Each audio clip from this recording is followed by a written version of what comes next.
आज का हमारा विषय है कि हम अपने फूड को सुपर फूड कैसे बनाएं। जैसा कि आप सभी जानते हैं कि फूड ये हमारे लाइफ का बहुत एसेंशियल मटेरियल है।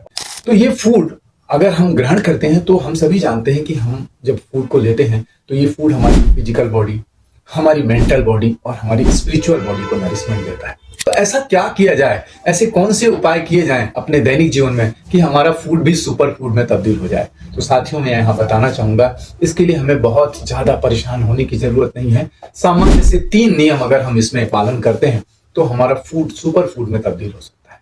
इसमें सबसे पहला जो नियम है वह है हमारा जो भोजन हम ले रहे हैं उस भोजन संबंधित चीजों के बारे में जानना। दूसरा नियम है ये भोजन जो हम विधि से ग्रहण कर रहे हैं उस प्रोसेस के बारे में जानना। और साथियों, तीसरा और सबसे महत्वपूर्ण नियम एक है कि जो व्यक्ति भोजन कर रहा है उसको अपने बारे में पता होना चाहिए। अगर यूं कहें तो ये 3 जो नियम है, भोजन संबंधित, भोजन के विधि संबंधित और कंज्यूमर जो भोजन ग्रहण कर रहा है उससे संबंधित, इसी को भारतीय ज्ञान परंपरा आयुर्वेद में फिर से 8 भागों में बांट दिया गया है, जिसको हम सभी चिकित्सक अष्ट आहार विधि विशेष आयतन कहते हैं। 8 डायरेटिक रूल्स हैं। अगर हम उनका अच्छे तरीके से पालन करते हैं या उनको अपने जीवन में कॉन्शियसली जो है ध्यान करते हैं तो साथियों, निश्चित तौर पर हमारा जो फूड है वो सुपर फूड के लेवल पर जा सकता है। तो क्या है वो 8 चीजें, उस पर आज हम अपनी थोड़ी सी बातचीत करते हैं। सबसे पहली जो चीज है उसमें है प्रकृति।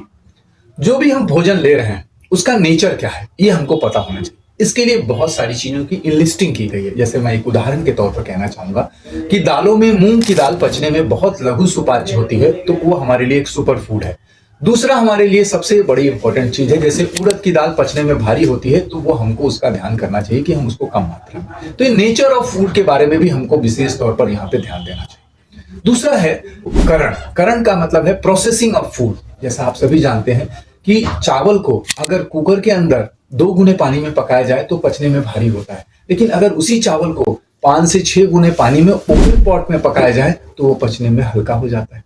तो दूसरा जो फूड का सबसे बड़ा पार्ट है वो है करण, संयोग, प्रोसेसिंग ऑफ फूड। तीसरा जो सबसे चीज इंपॉर्टेंट चीजों में से एक है संयोग, कॉम्बिनेशन ऑफ फूड।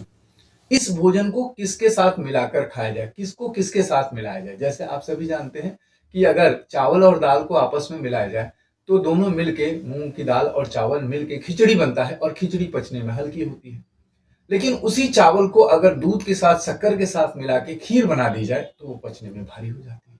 तो कॉम्बिनेशन ऑफ फूड क्या किया जा रहा है, किसको किसके साथ मिलाया जा रहा है, उससे उसका जो है नेचर बदल जाता है। तो साथियों, इस तरीके से हमारा जो तीसरा इंपॉर्टेंट पार्ट है वो संयोग। चौथा जो इंपॉर्टेंट भाग है वो है राशि, मात्रा। आप सभी को ये जानना चाहिए, पता होना चाहिए कि जब हम भोजन करते हैं तो भोजन में हमारे जो दाल चावल रोटी सब्जी है उसमें कुछ ठोस होता है, कुछ तरल होता है, कुछ ऐसा अंश होता है जो सेमी सॉलिड होता है। तो ऐसे में हमको क्या करना चाहिए कि अपने भोजन में एक भाग जो है ठोस द्रव्यों का लेना चाहिए, एक भाग जो है वो लिक्विड या द्रव भाग का लेना चाहिए और एक हिस्सा खाली छोड़ देना चाहिए, जिससे कि ये पूरी तरीके से आमाशय में डाइजेस्ट हो सके। तो अगर हम इस मात्रा का ध्यान रखते हैं, अलग अलग भोजन और सभी को मिला के भोजन, तो फिर ये हमारे को बहुत अच्छे से सुपर फूड की तरफ हमको ले जाता है। साथियों, एक अगला बहुत इंपॉर्टेंट चीज है कि जो हम फूड ले रहे हैं वो किस देश में, अर्थात कहाँ पे उत्पन्न हुआ, कल्टिवेटेड लैंड ऑफ फूड। एक बहुत इंपॉर्टेंट जानकारी आपको देना चाहूंगा कि जो ऐसे हमारे भारत, अगर हम अपने देश को समझें तो भारत में जो उत्तर भारत की स्थितियां हैं, जहां से गंगा यमुना इत्यादि नदियां आती हैं, वहां के आसपास होने वाले जो भी फूड मटेरियल है वो थोड़े पचने में भारी होते हैं। इसी तरीके से जो मध्य भारत से निकल के पश्चिम की तरफ जाने वाली नदियां हैं, नर्मदा इत्यादि, उनके आसपास होने वाले जो दलहन इत्यादि हैं वो पचने में हल्के होते हैं। तो इतना अगर मनुष्य ध्यान कर पाए कि जो वो फूड ले रहा है उसका लैंड ऑफ कल्टीवेशन क्या है, वो हमारे आसपास के रीजन से उत्पन्न हुआ है या कहीं से ट्रांसपोर्ट हुआ है। जैसा कि हम बहुत सारे फॉरेन फूड वगैरह भी आजकल लेने लगे हैं, तो वो हमारे देश के अनुकूल नहीं है, वो सुपर फूड में नहीं बदलेगा।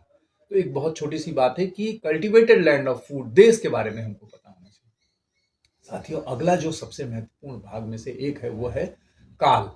किस टाइम में आप फूड को कंज्यूम करें, टाइमिंग जो है फूड की बहुत इंपॉर्टेंट है। जैसे कि हम सर्दियों में हमारी पचाने की क्षमता नेचर के बल से अच्छी हो जाती है, तो उस समय हम गुड़, तेल, ऐसे जो गरिष्ठ पदार्थ हैं उनको भी पचा सकते हैं। लेकिन गर्मियों के सीजन में हमारा पाचक अग्नि बहुत कमजोर होती है, तो तरल हल्के पदार्थ हम पचा सकते हैं। तो हमारा जो काल है, टाइमिंग ऑफ फूड भी बहुत इंपॉर्टेंट है, किस ऋतु में कैसा भोजन लिया जाए जो हमारे सुपर फूड में तब्दील हो जाए।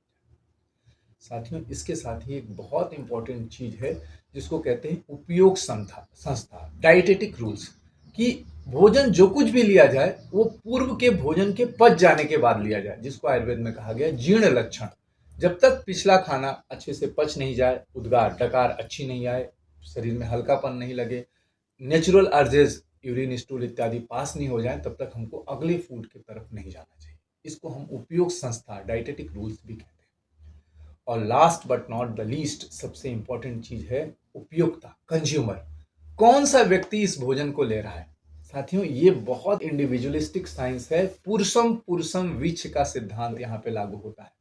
अगर हम इसमें देख पाए कि जो व्यक्ति जैसा कार्य करता है उसके अनुसार उसका आहार होना चाहिए, तो ये बहुत बड़ा हमारे लिए सुपर फूड हो सकता है। एक बैंक में बैठ के काम करने वाले व्यक्ति का फूड अलग होगा, एक मार्केट में जाके लगातार डिलीवरी बॉय का काम करने वाले व्यक्ति का फूड अलग होगा, एक स्टूडेंट का फूड अलग होगा, एक डॉक्टर का फूड अलग होगा, एक फार्मर का फूड अलग होगा। तो इंडिविजुअल टू इंडिविजुअल जो वेरिएशन है, अगर हम उसका ध्यान रखते हैं तो कर्मानुसार हमारे लिए आहार हो जाएगा और वो सुपर फूड में जाएगा। अंत में साथियों, मैं इतना ही कहना चाहूंगा कि ये जो भोजन के 8 नियम है, अगर हम इसको अच्छे से पालन करते हैं तो हमारे भोजन से हमारी फिजिकल बॉडी, हमारी जो मेंटल बॉडी है वो तो एनर्जाइज होती है, साथ साथ में हमारी स्पिरिचुअल बॉडी भी एनर्जाइज होती है, और ये भोजन सच्चित और आनंद को प्राप्त होता है। और इस तरीके से हमारी इम्यूनिटी डेवलप होती है और हम किसी भी तरीके की रोग के प्रति अपनी प्रतिकार क्षमता को बेहतर से बेहतर बना सकते हैं। तो आप सभी से आग्रह है कि ये बहुत सामान्य से जो आयुर्वेद के अष्ट आहार विधि विशेष आयतन बताए गए हैं, इसका अपने दैनिक जीवन में पालन करें और अपने फूड को सुपर फूड में तब्दील करें।